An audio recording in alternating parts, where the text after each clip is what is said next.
I think, therefore I am. But I'm thinking all the time, and I don't know who I am. Am I? Are you?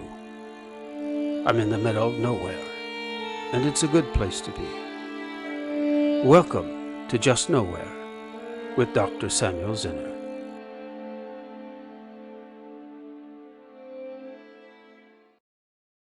Very happy to have you here today, Shahin. Thank you so Thank you. much. Thank you very much. Yes, I came to know your work through academia.edu, where I discovered your, I believe your bachelor's and your master's Mhm. uh, theses. Could you tell us a little bit about those and where you did your work? Yeah, actually, I started reading Bible when I came to the Netherlands. The first thing I was very interested in the Bible was the numbers which is mentioned in the book of Genesis. Actually, from the year 1999, I started to study the Bible and I started to do research on the numbers in the Bible. And when I entered to university in 2011, I kept studying both the Quran and the Bible and their numbers and numerical structure. So in 2014, I started writing my thesis over the numbers in the Bible and the Quran. And it has two different subjects in the numbers. One is the concept of the time, which is different kind of numbers like number 3, 6, 9, 12. Mm. They are not big numbers, they're very easy numbers, but it is also very confusing because you see sometimes in the book of Daniel, it's very complicated for scholars to understand those numbers. But the other part of the numbers, which is even more difficult, is the mathematical part of the numbers, that they are sometimes big numbers, and analyzing them is very complicated. So I compared both the Quran and the Bible and their structure, and I realized that the numbers and the structure of the Bible and the Quran following the same pattern, and that pattern is based on the numerical value of the name of God in the Torah in Hebrew, which is Yahweh, and it has two numerical value, which is 26 and 17, and also the three letters of the Yahweh has a numerical value which is 21 and 12, and 21 is 3 multiple 7. So these five number, let's say 3, Mhm. 7, and 26 and 17 and 12 are important, but there is also something like indirectly used in the Bible and the Quran. It is number 19, which is also the seventh prime odd numbers. These numbers are very important, and one number is related to the name of God. It is number 13, which is the numerical value of Echad, of Ahad in the Quran. And this is also important to know, but it is not the number of the name of God, but it is very important because it is used many times in both books. Mhm. Yes, and Jewish tradition very frequently stresses that if you take the numerical value of Achad, which is, as you say, 13, and you double it, right, Yeah, then you obtain 26, which then coincides with the numerical value of Yod He Vav He, the yeah, sacred yeah, tetragrammaton. yeah, Um, but one thing that drew me to your work was your part of your, what I would say is your rigorous methodology. And it's very well known, I think, that many scholars who become interested in numerical patterns in the Bible or so the Quran yeah, often don't seem to display or have a good handle on a rigorous methodology, right, on how to distinguish between randomness yeah, and intentionality. Right, humans, right, we have a penchant just from our biological evolution to see patterns where they may not actually be yeah, present, yeah, right? And so you made the point that there are actually some mistakes, right, that both the proponents and the opponents of researching numerical patterns in the Bible and Quran make. Could you tell us about some of those mistakes that both sides make? Yes, I think those who are proponents of mathematical patterns in the Bible and the Quran, Mhm. they have three main basically mistakes. Number one mistake is that they do lots of over exegesis. So they push these patterns to places that they are not actually are. So, for example, if you read the works of Ivan Panin, you see he found some interesting patterns, Mhm. but then he is trying to find from every data the same patterns, and then this create a lots of criticism against him. This is number one, that when people find patterns, they try to find that pattern in every details and in every making every connection and making lots of like arbitrary groups, and then again creating pattern instead of finding pattern. This is number one. Number two is finding patterns out of the context of the text and study. For example, if you go to the works of Edip Yüksel and Rashad Khalifa, who studied number 19 in the Quran, they even go and talk about any 19 in the nature, in the history. For example, even the postcode of the mosque that Rashad Khalifa established has something to do with 19. The highway which goes to this mosque has something to do with 19. For example, the birth of Rashad Khalifa has something to do with 19. They seek it in Ataturk major life event because Edip Yüksel comes from Turkey, and they are searching 19 anywhere. And of course, this is not academically accepted, because suppose that I am supporting this 3 and 7 in the Bible, and the number of my house is 147, which is multiple 737. Sure. Mhm. I cannot go to the people and write in my paper and say, hey, look, God chose me to come to this house because the number of my house is multiple 3 and 7.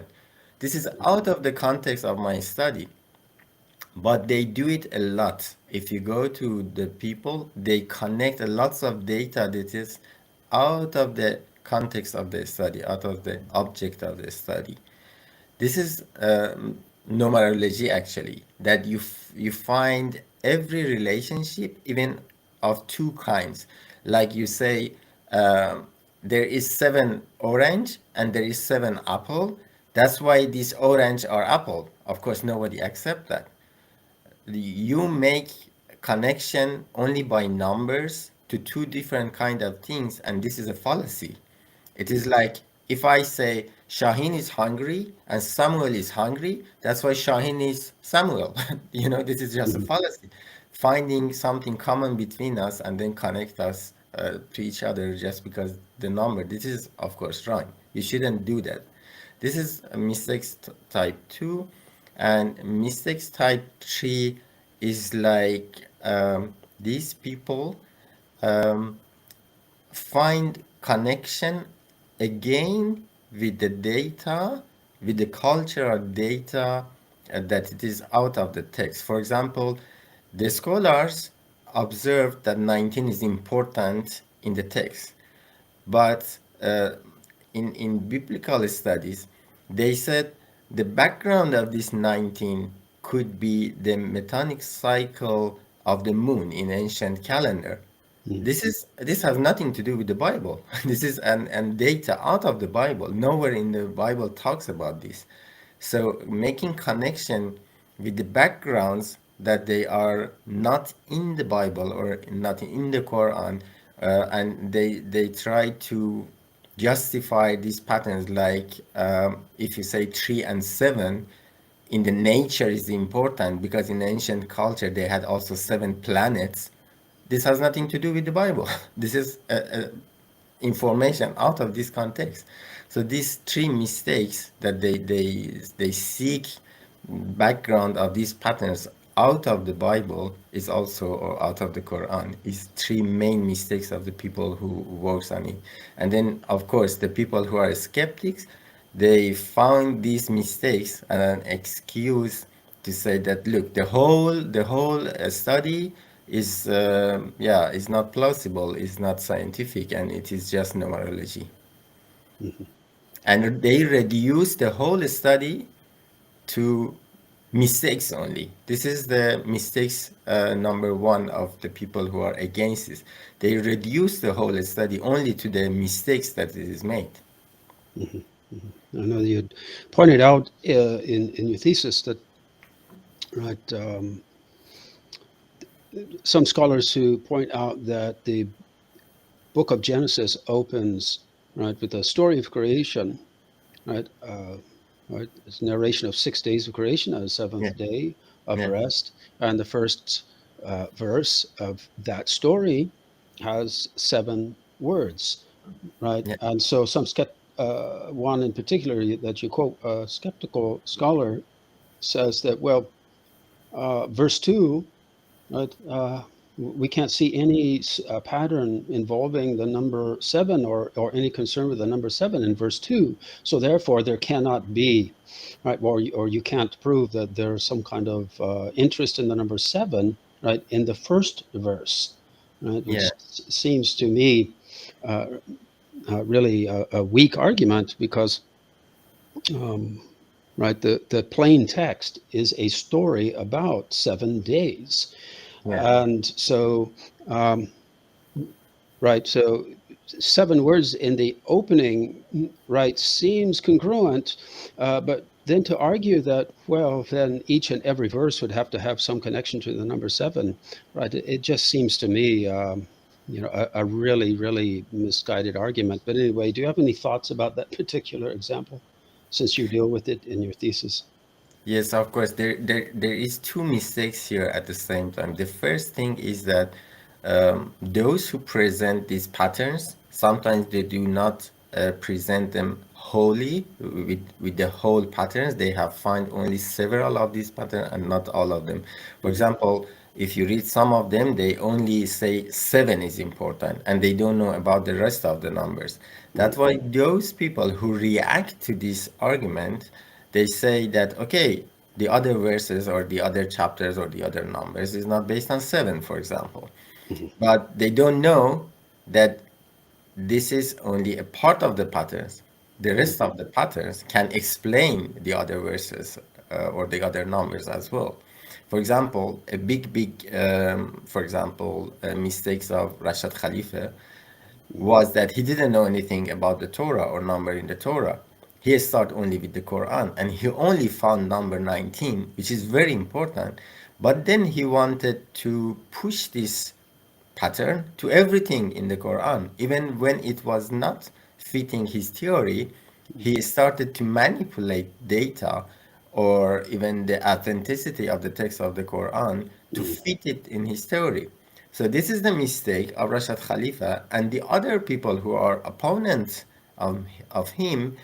They think that the whole study is this, and they react on that, and they say, look, your theory is wrong because, for example, the name of Allah is not multiple of 19. That's true. The name of Allah is not multiple of 19. It is multiple of 26. And Rashad Khalifa didn't know that 26 is even more important than 19. And those who react to this, also they don't know that number Mhm. 26 is a very important pattern. So both people, they are like fighting with each other without knowing all the patterns. And both people also have a fear in another level of the study, which is the consequences of this number. For example, those people who are atheists, they think, okay, if someone shows that the text is like inspired by God, then they have lots of problem. So they do not react with mathematics; they react with their philosophy and theology. The Mhm. same is for the Muslims. When the Muslims first heard Rashad Khalifa, they were very happy about his research because it was only proving that the Quran is inspired by God and it is preserved. But later, when Rashad Khalifa came with lots of critique against Hadith, and later when he added that two verses of the Quran should be removed of the chapter 9, then the Muslim get angry and they start rejecting his theory. So you see, it is not about the mathematical aspect of his theory. It's also lots of things around it that people are reacting, and they don't know why they are reacting supportive or they are reacting against it. Because it's sometimes support the theology, then they are happy with it. If it is against their philosophy of theology, they are again against it because of ideology they have. Hmm. Yeah, I seem to recall too that some of the enthusiasts who follow Rashid Khalifa find our year 1974, right, Yes, in the yeah, Quran, and yeah, you made a good point that why uh, our why the our calendar, why not the year 1974 according to the Hijra, right? So yeah. why is it something that has nothing to do with, right, the historical text, right, Yeah, of the that's Quran? exactly the first type of mistakes that I told you, that Hmm. they make connection between two types of things only by numbers, which is a fallacy. As I Hmm. told you, if you say seven orange is seven apples because they are seven and seven, this is fallacy, of course. Hmm. And the same thing happen when they go to the numbers of the verses, of numbers of the chapters, Hmm. or numbers of gematria in the text, and they say, for example, that this has connection with this historical event. For example, if we go to a Facebook page about the uh, numerical or mathematical miracle of the Quran in Facebook, when the corona came, someone was claiming that the corona was predicted in the Quran. And Hmm. by playing with the gematria of the Quran and number of the verses, he was trying to say that this is a prediction of the corona. But this is, of course, impossible because you are putting actually in the text instead of taking out of the text. And this is exactly the fallacy of bringing something to a part of the scripture only by number without considering that in the whole scripture, in the whole Quran, there is not even one date mentioned according to any calendar. Hmm. There is not even one date, for example, when Muhammad was chosen, or when he moved from Mecca to Medina, or when Jesus died. No date is mentioned in the whole Quran. Then how you calculate a date by the data of the number of the verse and chapter, you know? Hmm. Hmm. Yeah, it brings to mind a personal memory when I was in grad school at the University of Lincoln, University of Nebraska at Lincoln. Um, one day a week, students in the classics studies department would meet at a local bar, to do whatever and eat popcorn, whatever. So some of the professors would be there, and there was a student, a young lady, who once asked me because she knew I knew Hebrew. She asked me if she said, "Samuel, do you believe in the Bible code?" Yeah, Right. And what she meant by that, of course, is like all this finding sensational data supposedly encrypted in the Bible, like some of the types of things we were just talking about that some people think they see in the Quran, like coronavirus predicted. And I said, "Oh, yes, I believe in the Bible code, but I also believe in the Moby Dick code." Right. So you can find all sorts of things in almost any text. Right. yeah, If you're desperate enough to look for it, right, yeah, you can find these things. But I'm sure you can find the coronavirus, right, somewhere encrypted in Moby Dick, but the text itself, of course, as we know, has no concern with this issue. yeah. Um, anyway, that reminds me of a recent essay that you published online, wherein you mention a very interesting scientific paper that had been published, I think, about 7 years ago, and one of the well, it was a study on about 100 pieces of world literature, including Finnegan's Wake, right? And this is a scientific paper, and it found these very incredible fractal numerical patterns, right, in world literature. So, uh, do you recall, why were you referring to that particular scientific article, and what it's about, and how does it connect with um, texts like the Bible and the Quran? Yeah, because most of the time, and lots of people who are either religious or even not religious, they ask what is the justification for mathematical research in the Bible and the Quran. Mhm. For example, lots of Orthodox believers, they would say, hey, we never heard of Moses or Jesus or Muhammad that you have to research mathematically, or why they didn't teach us, or of Shi'i Muslims, they say, why the Imam didn't say anything about mysterious letters of Code 19 and this and that, and why these things now should be done suddenly after finding computers. How do you want to justify this research? And this is for them, of course, a valid question, but it has a very simple answer. First of all, because the facilities that now we have to do this research was not available to them. So the way that now we can research Mhm. mathematical yeah, big numbers, it was not even 50 years ago possible to go to a website and calculate a number with above 100 digits and find these prime factors.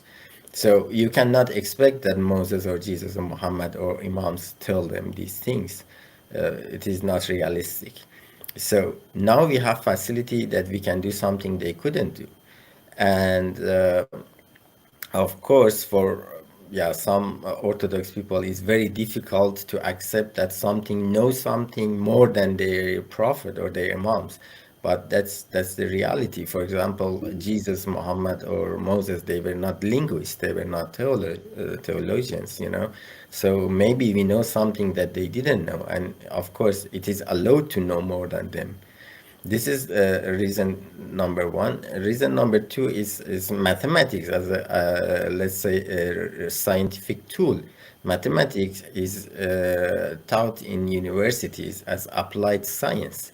So they use mathematics, for example, for biology. They use mathematics in economics. They use to find patterns in the traffic.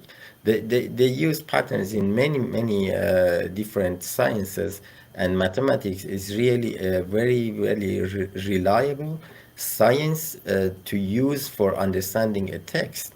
And it is not about numerology or symbolism. It is really pure mathematics.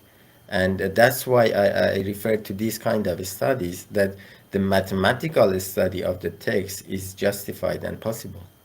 Mhm. I think you would agree that symbolic numbers are present in the Bible and the Quran. For instance, the one we already mentioned, the number seven in the book Yeah, of Genesis. yeah.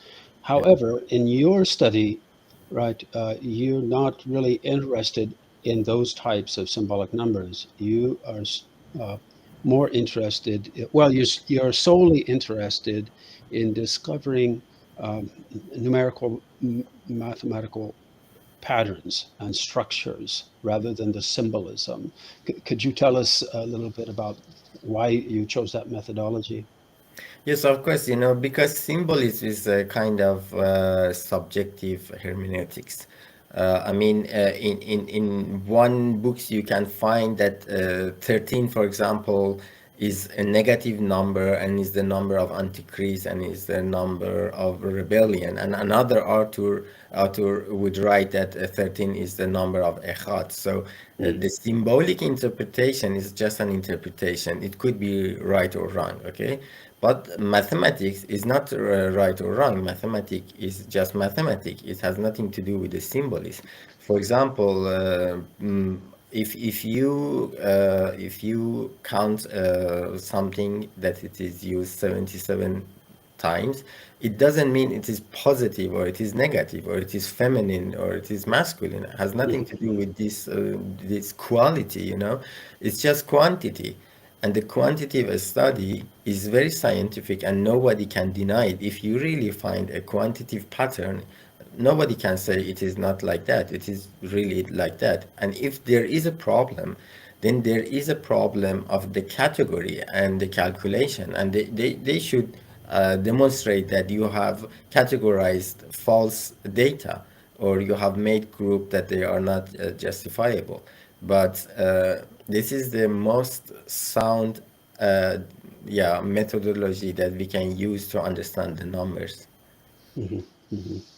Or before we move on, could you just give us a brief overview, right, of some of the more well-known scholars, right, from our age, who were interested in the scientific study of numerical patterns in the Bible, and those who were skeptical about that. So the academic debate. Yeah, I think, as you know, the most scholars they are not interested in the numbers at Right. all. I mean, when I contact the professors of universities, I can guarantee 90% of them they say we don't know anything about this subject. Mhm. Even like I had contact with Bart Ehrman, the famous scholar on New Testament, Mhm. and he didn't know many things about the numbers, just general knowledge, you know. And many scholars have never studied the numbers, and they just overlook this part of the Bible and the Quran. 10% who are a little bit interested in this subject, I have to say that majority of them are against them. Like randomly, I would say 70% are against the study and saying that there is something important there, and they reject it. Like you can read the book of John J. Davis. This book is written by John J. Davis, who is also a PhD in United States, also a teacher of university. Is Mhm. actually against any symbolism of numbers in the Bible. And another books that I can suggest is this one. This one is very positive, actually, about the study of symbolism in the history of religions. And I think these two books are very good for anybody who wants to know about this field. However, they are not very recent, they are very old. But there are other books or articles that I can say has been written about the subjects, specific subjects of the numbers in the Bible, and there are a lot. For example, the discussions about the big numbers in the Old Testament of the age of the patriarchs. You can read a Mhm. lots of PhD thesis and article about that. More than 100 books and articles is written about that, about the calendar and the numbers in the flood of Noah. There are hundreds of articles, academic articles, and like books and PhD theses about the census that Moses did actually two times Mhm. after going out of Egypt. There are lots of academic articles and books, and many people has tried to explain those big numbers and conundrum in the Old Testament. And some people also are interested in the structure of the text, like Professor Israel Knoll in Mhm. Israel, who is now retired, but he has written several articles about the numbers and numerical structure of the Torah. And he is one of the people who believe in this number 26. But against him is another professor, Meir Bar Ilan, who does not believe in this structure in the Bible, and he is, criticizing Professor Knoll, a very famous professor in Netherlands who died in right after Corona in 2020, I think, was Professor Labuschagne, who is also very famous for his work on the numbers and the structure of the Bible. and he was like following the thesis of Klaus Schell and the other scholar, Jewish scholar, Oskar Goldberg, who is very famous for introducing in modern age the first time this mathematical pattern in the Torah according to number 26. These are very, very famous in this field, and anybody who wants to know about the mathematical study can go to the books and articles of these people. Mhm. Yes, I don't know. It's a couple of decades ago when I first stumbled across a German language book by Klaus Schadl, who I guess was like a teacher or a mentor to Lao Bashanga.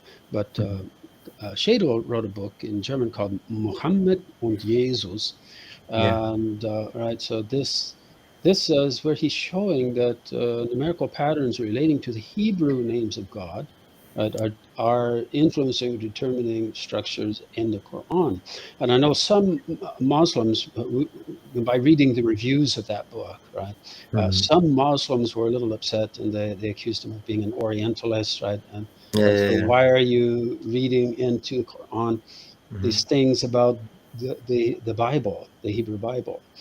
Yeah. Um, but in any case, one reason I mention that book is that I think it has some good information in it, but I Hmm. think that Shadle was also an example of a scholar who, with all due respect, didn't know uh, when to stop analyzing. Yeah, Right? yeah. He was too atomistic, right? Too much detail. Right? Yeah. And so, for instance, when he would say that Surah Al-Ikhlas, the Surah 112, which is a divine echo of the Shema Yisrael or Deuteronomy 6:4, right? The Lord our God, the Lord is one.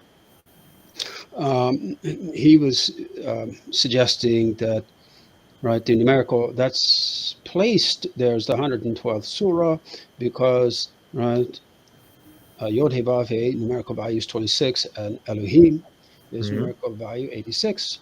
So 26 plus 86 is 112. I Hmm. think, on the face of it, it sounds, very plausible, right? Hmm. And personally, I think that is correct. But then he would go on for page after page after page after page with Hmm. mathematical details, right? Becoming very atomistic, and to the average person, including me, the more detail, the less one felt confident that it was correct Yeah. anymore. It could just be perhaps uh, randomness, right? Yeah.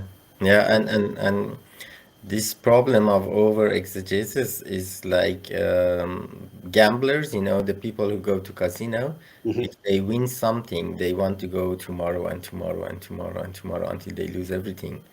And unfortunately, I have to say that people who works with numbers, when they found something, then they get really too much enthusiasm and they go through too much details and they make a lots of fantasy, as I told you, and they make a lots of connections and yeah, subtracting and adding things together that perhaps is not really paternal. For example, the numerical value of Yahweh is 26, okay? Hmm. And the numerical value of Allah is 66. So Hmm. 66 plus 26 would be 92. And that is the numerical value of Muhammad. Hmm. But Yes. is it but is it justified to make a conclusion about this? I mean, this is not valid at all because what has to do why you should add these two together? There is no any reason to add them together. But unfortunately, people who works with these patterns, they are right that the numerical value of 26 is important. They are right that the numerical value of Allah is important, and they are right that the numerical value of Muhammad is also important in the text. But they are not right in that last step that they add this to that to get to the third one. Hmm. This is the place that ruins everything. This is the argument, the extra argument that they really don't need it, but they bring it always to their articles and books, and They give an excuse to the opponent to blame them for the whole study. Sure. Well, um, we can do the same, anyone can do this same procedure with the Bible or the Quran. And that is, I mean, one can present example after example after example of these really amazing numerical patterns, right? But and I remember when I first became interested in this, I soon thereafter presented some of my discoveries to a colleague, and their first reaction was, "Yeah, about 90% of what you're showing here, right? It looks definitely it's like it's a we're dealing with intentional numerical patterns. They don't look random." Yeah, But the big question is, and he wrote in all uppercase letters, WHY, mhm, why? In other words, why were these numerical patterns used, right, yeah, by the ancients? And of course, I'd have to say there are two different categories. I would say uh, there are numerical patterns that I call scribal techniques, right, which any scribe could employ. yeah, But then there are larger numerical patterns, right, that you know are harder, more difficult to explain, right, as just the activity of one scribe, right. But those simpler techniques, right, which we could imagine a scribe doing, because after all, they had letter techniques too, yeah, like acrostics yeah, and things like this. So numerical patterns. So the question is why, and right, there are different answers to that that I've heard. One Torah scholar, has suggested, and I think it's correct, though it's I think there's more than one answer. There's more than one reason, right, why these numerical patterns were used. But one would be that, well, yeah, you see already in Genesis, there's a concern with recognizing structure in the universe. yeah, The cosmos is ordered, right? That's yeah, what the Greek word cosmos means, at least, right? It's order out of chaos. And so everything has a pattern, everything has a structure to it. We live in a structured world, a structured creation. So by using numerical patterns, right? So the scribe or the composer is giving homage to that idea, right? So yeah, this is a structured text, just like the universe is structured, because there's a divine hand behind everything or something. And one of the ideas I've come up with is that, for instance, in the Tehillim, in the Book of Psalms, the divine names are often placed according to uh, in order to create, right, some kind of allusion to the numerical values of divine names. And the reason for that may have been, I think, um, that when one is saying the prayer, the psalm, when one with the mouth says a divine name, the belief was that that releases the spiritual power of that divine name. mhm, But if you have placed that name according to a numerical pattern, right, of the numerical value of the divine name, then there is a spiritual power of that divine name released on an esoteric level. So there's this double release, double level release of the power of the divine name, which makes the prayer efficacious, right, for exorcism, healing, or whatever the need might be. Um, so have you given thought to this question of why, right? So why all of these patterns, right? yeah, yeah. In ancient cultures, of course, the Pythagoras was the one who was very interested in these numbers, and the people who followed that philosophy, of course, they had a lots of idea about the nature of the numbers, that Mm, they have power and they have quality and all these things. And of course, that's like so have a lots of effect on lots of ancient religious people and scholars. Mhm. And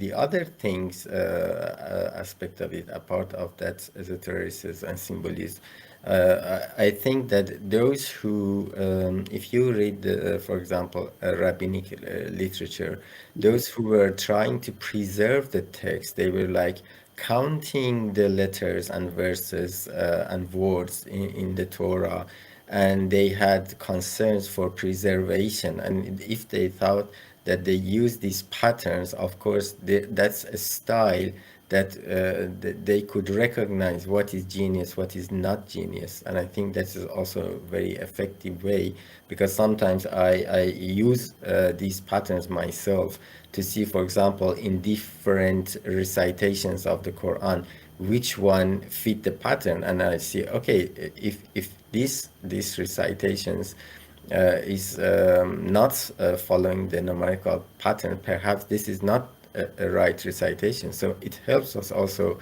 for preservation of the authentic text. I think this is the two aspects of this from the human part, of course. But I think if you look as a believer, as someone who sees inspiration behind the text, also it is a way of finding proofs for extra ordinary aspect of the text, because if the patterns are very sophisticated to associate them with any human, then for those who wants to believe in the text as supernatural, then it would convince them that these patterns are supernatural. Mhm. I know with the Hebrew Bible, for instance, a lot of scholarly skeptics, their first reaction, right, is, well, there's so many. Well, look at Qumran, for instance, the Dead Sea Scrolls, the biblical manuscripts and fragments of the Dead Sea Scrolls show us that there are many, many variants, Yeah. right? And so how could we know what the original text actually was? So, and if we can't know the original text, then right, how can we feign to believe that we can find numerical patterns in the text if we can't even have access to the original text? And then, right, in recent years, through I think the fine work of J. Eldon Epp, right, this idea has had a lot of impact, and that is the notion of reification Yeah. of the biblical text. For instance, we have Nestle, Ireland, and it's up to the 28th edition, right? And it's pointed out that, well, right, we have this critical apparatus and a critical reconstruction of the quote unquote original Greek New Testament. And the idea currently reigning in scholarship, in a lot of scholarship, is that, yeah, this is really a reification. It's sort of artificial, because if you look at all of the manuscripts upon which this is based, there are tens of thousands of different readings, different spellings, right? And but I have said, and I've advanced the argumentation that, well, we can also reify the idea of of a reification of the text. So that idea, which cautions everyone, saying, "Oh well, let's not reify the text," that itself can become a reification, and I think it has, and because it's losing sight, I think, of a very fundamental scientific principle, and that is, let's say when an ancient composer was composing one of the Psalms, if there's a numerical pattern involved, the care with which that text was composed, right, is going to be greater, right, than the care with which it was always transmitted. And what the critical scholar must do, who's sifting through all the various manuscripts, is to critically try to reconstruct, right, what the original reading was, right? And if there was a pattern, right, that should be possible, maybe not in all cases, but in many cases, it will be recoverable. And so I that's also like Emmanuel Tove and others have pointed out that this idea that, let's say, before the destruction of the temple in 70 of the Common Era, that Mhm, there was no stable text of the Hebrew Bible, right? mhm, That it was fluid, right? And then after the destruction of the temple, it becomes stabilized. And mhm, then we eventually we have in like the Masoretic text that mhm, there's a problem with that model because actually the fact is, based on the evidence, is that before and after the destruction of the temple, there coexisted a more or less stable text, a stable version, which is probably stored in the temple, and texts that show versions that show textual fluidity, right? And so, for instance, the Targumim, mhm. right, are a very free way of rendering it. But these stable texts and the free texts, right, coexisted before and after, right? I think that too many scholars are giving up this idea, right, that we can, right, look at all the various manuscripts and try to examine them and reconstruct what the original text was. But anyway, I'm supposing that scholars have made the same objection to you and your work, right? Yeah, And yeah, definitely. I if mean, they have, how have you answered them? yeah, there is two again mistakes of the people and scholars who are against the mathematical patterns in the Bible and the Quran. That they say, okay, on which version of the Bible or the Quran you are establishing these patterns? Because, for Mhm, example, in another manuscript of the Quran, the verses are different, and that's why if you say in this verse and in that verse number, then in another manuscript it's not the same. Well, this is of course a big mistake because when there are two manuscripts, of course either they could not both be right, okay? mhm, Either one is right, one is wrong, or either both are wrong, okay? But it doesn't mean that you can ignore that possibility that one of them is right. So if you know the pattern by applying the pattern to the text, you can actually examine which one is following the pattern. But those who deny this, they forget that the patterns are really possible to create. They think that the pattern in the text is totally impossible. mhm, That's why it never existed. And this is not true because you simply can, for example, write simple text in 7 pages, and in that 7 pages use the name of your father 7 times mhm, and mention the name of your 7 brothers, and you can create a text based on 7. If you can create a text based on numerical pattern, you should not deny searching for that, because if you can create that, it is possible that the other people have created that.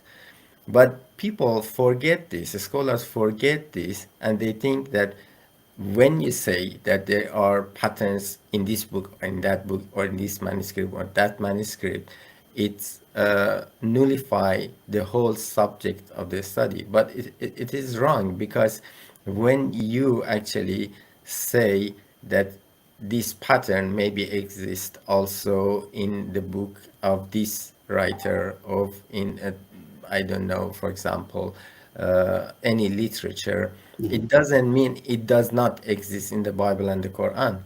It is for analogy, okay? If I say, for example, this girl is beautiful, okay? And you say, no, because all the girls are beautiful. This doesn't make sense, mhm, because this girl is beautiful or not beautiful. If the other girls are beautiful, they are like this girl, beautiful. You cannot say this girl is not beautiful because the other girl are right, beautiful, yes. Mhm, you know? So if this text has pattern, you cannot say this text has not pattern because there are patterns in other texts. This is not a valid argument. If the other books has pattern, we have to actually examine to see how sophisticated are those patterns. If I claim that this Bible or Quran has extraordinary pattern, and you say there are other books that they have also extraordinary pattern, it doesn't mean that this book has not extraordinary pattern. If you can prove that, for example, the book of Krishna or the book of Hindu people or the book of Buddhist or any other book has the same sophisticated pattern, it only means that those book has also sophisticated pattern. Well, I want to linger on this question because I said the question of why ancient peoples would use these numbers, because I believe, I think that it's obvious that there were many beliefs and many reasons why one could do this. As you say, this is a way to preserve the text, right? Yeah, So count the letters, count the words, right? Um, we could say that the numerical patterns could serve the purpose of releasing the power of the divine names. So this is sort of a prayer theory, a prayer model. Another one is we want to keep the text structured like the universe, yeah, right, to reflect the order of the universe. And yeah. I know you've already answered the question, but are there any other ideas that might be lingering in the back of your mind about that, or should we move to a different question? No, I think you also pointed very well about the esoteric aspect of it. And if you go, especially in my own Islamic culture, you Mhm. see that the talismans that people use, it is written on numbers. So Right. they actually like write the letters with the numerical value of those letters on the Mhm. talismans. And this is exactly the magical power that they assume for numbers, which comes again from Pythagoras in Greek culture and in ancient culture. So I think this esoteric aspect is also very interesting, that Mhm. how the numbers of the letters were for the mysterious and esoteric and important.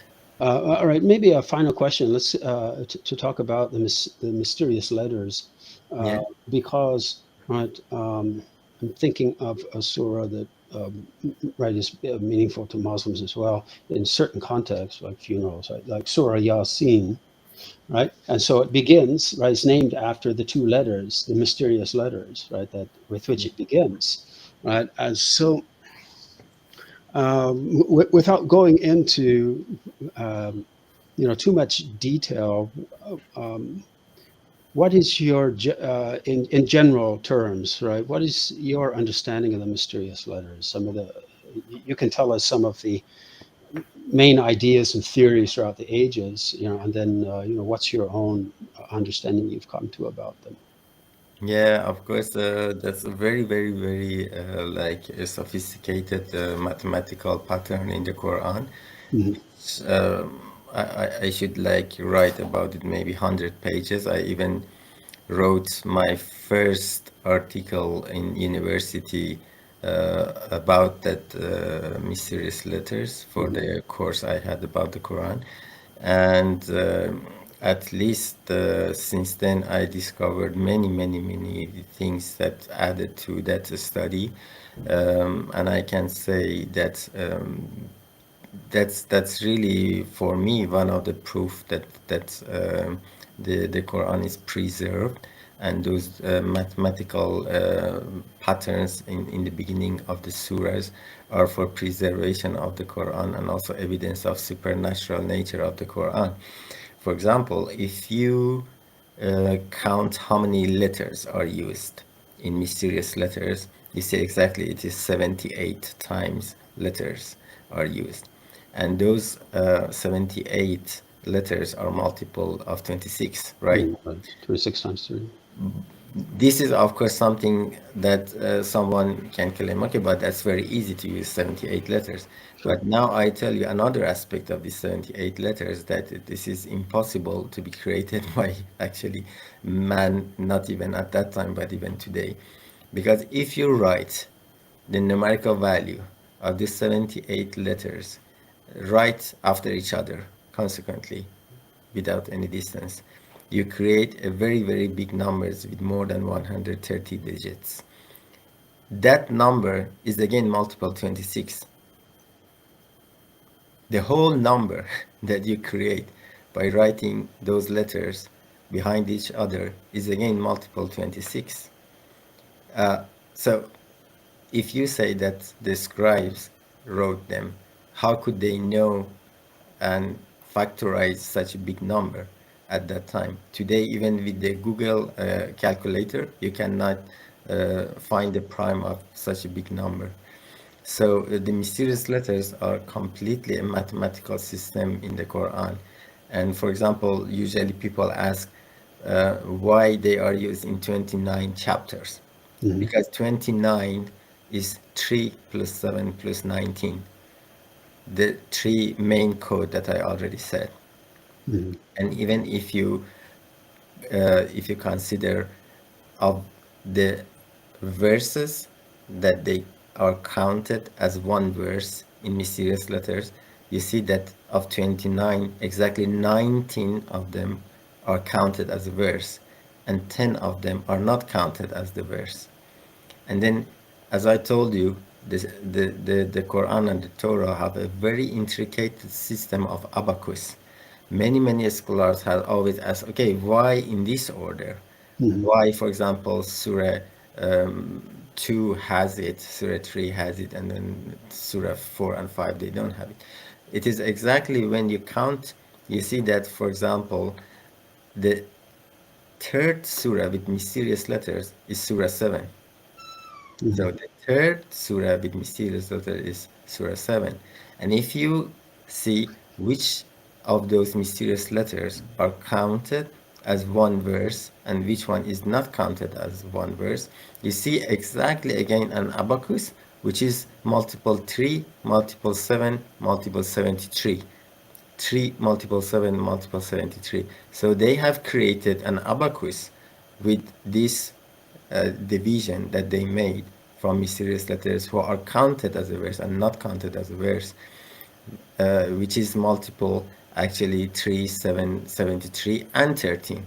And if you compare this abacus with the abacus of Bismillah ar-Rahman ar-Rahim, which is also 19 letters, Hmm. the abacus of Bismillah ar-Rahman ar-Rahim is only uh, um, different in that number 37, because for the Bismillah ar-Rahman ar-Rahim is 7 multiple 3 multiple 13 73 instead of 37. So only this difference, which is both actually the same pattern, is used by Bismillah ar-Rahman ar-Rahim. The same is used with mysterious letters. So there are so many of these patterns that it is created and generated only by these 78 letters in the Quran. For example, if you count how many times Aleph with the numerical of 1 is used Hmm. in mysterious letters, you see exactly you have 13 times Aleph. Hmm. And the chapters that they have those Alephs, the total of them is again multiple 19. And if you count even the ranking of those Alephs among 78 letters, the ranking is also multiple 19 and 17. So you see that it is very, very intricate, sophisticated numerical pattern that you cannot even say one of these surahs like could be in different order. So also shows that the orders of the surahs are very, very important because, for example, the last mysterious letter is used in chapter 68, and 68, of course, is multiple 17. But because the first mysterious letters is used in chapter 2, their difference is 66, which is the numerical value of the name of Allah. Hmm. So it is like of thousands of different patterns that they are based on these letters in the Quran. It's very, very difficult to show off them. Or if you see very simple fact that those letters that are used in this mysterious letter, they are exactly half of the Arabic alphabet, Hmm. because Arabic alphabet is 28 letters, and they have used 14 letters of them. And The numerical value of this mysterious letters is 693, which is 3 multiple 77. And if you count the small value of this letter is 63, which is 3 multiple 7 multiple 3. So it is very sophisticated and interesting mathematical pattern that they have, let's say, put in the chapters of the Quran for the preservation. Interesting. Yeah. Oh, yes. What are your future plans for this research? You plan on carrying it forward? Yeah, If definitely. so, in what Actually, way? yeah, I was interested to do my PhD on this subject. Unfortunately, most of the scholars, they tell me that they don't know too much in this subject. They cannot be my promoter.